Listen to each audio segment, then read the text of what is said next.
সেখানে ন্যায্য মূল্যের ওষুধের দোকানে প্রতিনিয়ত দুর্নীতি চলছে, 85% ছাড় দেবে বলছে, কিন্তু কোনো পাকা বিল 2 বছর চালু হয়েছে। আমাদের এই কনভেনশনে আজকে মাননীয় চিফ মেডিকেল অফিসার অফ হেলথও আছেন এই জেলার। এই প্রশ্নটা আপনি ওনাকে করবেন। আচ্ছা, বলছি এই যে এসআইআর নিয়ে যেটা চলছে সেটা নিয়ে এখন আপনারা কিভাবে, মানে আদৌ শোনা গেছে যে 7 জন বিএলও সম্ভবত না, আমরা দেখছি 30 জনের মৃত্যু হয়েছে, বিএলওরা অসুস্থ হয়েছে, না বিএলও আত্মহত্যা করেছে, আরেকজন ভর্তি আছে। আমরা একটু মানবিক হতে বলেছি। যারা এসআইআর করছেন 2 মাসে হুড়োহুড়ি করে, 1 মাসের মধ্যে বিতরণ এবং কালেকশন এবং 9 তারিখে তালিকা, তারপরে কি সব হিয়ারিং ইত্যাদি, এই সবটাই অত্যন্ত তাড়াহুড়ো করে করা হচ্ছে। এটা উদ্দেশ্য প্রণোদিত। তাতে কিন্তু আপনারা চাপা দিয়ে দিচ্ছেন ডেমোক্রেসিকে, গণতন্ত্র চাপা পড়ে যাচ্ছে। কারণ যারা এই কাজটা করবেন বিএলও, সে অসুস্থ হয়ে যাচ্ছে, সে পাচ্ছে না তো কাজ করতে, প্রতিবাদও করছে, সময়টা কম তো, তারপর মৃত্যু হচ্ছে। এগুলো কি ইলেকশন কমিশন দেখে না?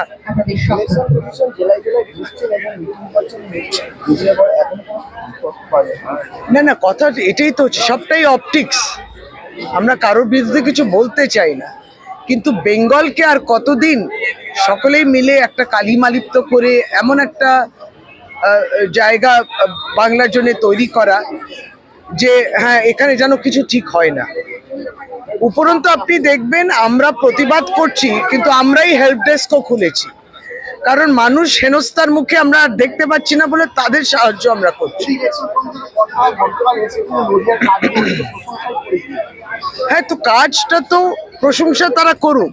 আমরা যেটা বলছি যে এটা একটা খুব সন্দেহজনক বিষয়টা, যে এত হুড়োহুড়ি কিসের? আপনি তো লোকসভার আগেই এসআইআর করতে পারতেন সারা ভারতব্যাপী। 2024-এ তা করা যেত, করলেন না। আর যখন বিহারকে করলেন বেঙ্গলকে সামনে রেখে টার্গেট করে, বিহারে হুড়োহুড়ি করলে 45 লক্ষ মানুষ বাদ গেল। তারপরে এখন বাংলায় টার্গেট করেছেন যে তাড়াহুড়োটা কিসে? আসামে বললেন এসআইআর হবে না, শুধু আইআর হবে, যেটা সামারি রিভিশন যেটাকে বলে, সেটা হবে। অদ্ভুত, আসামে কেন হবে না? তো মানে কোনো একটা উদ্দেশ্য বলে, এটা মানুষ বুঝতে পারে। আপনার মানুষ তো লাইনে দাঁড়িয়ে গেছে, তারাই তো হ্যারাস্ট হচ্ছে, যে কাগজ নিয়ে এসো ইত্যাদি নিয়ে এসো। অন্যান্য বার যখন নির্বাচন কমিশন কাজ করতো, অন্যান্য বছর কি কাজ করতো না? করতো। কিন্তু অন্যান্য বছর ভোটার কে হতে চান কিংবা ভোটার লিস্ট থেকে কাকে বাদ দিতে হবে, কেউ শিফট করেছে, কেউ মারা গেছে।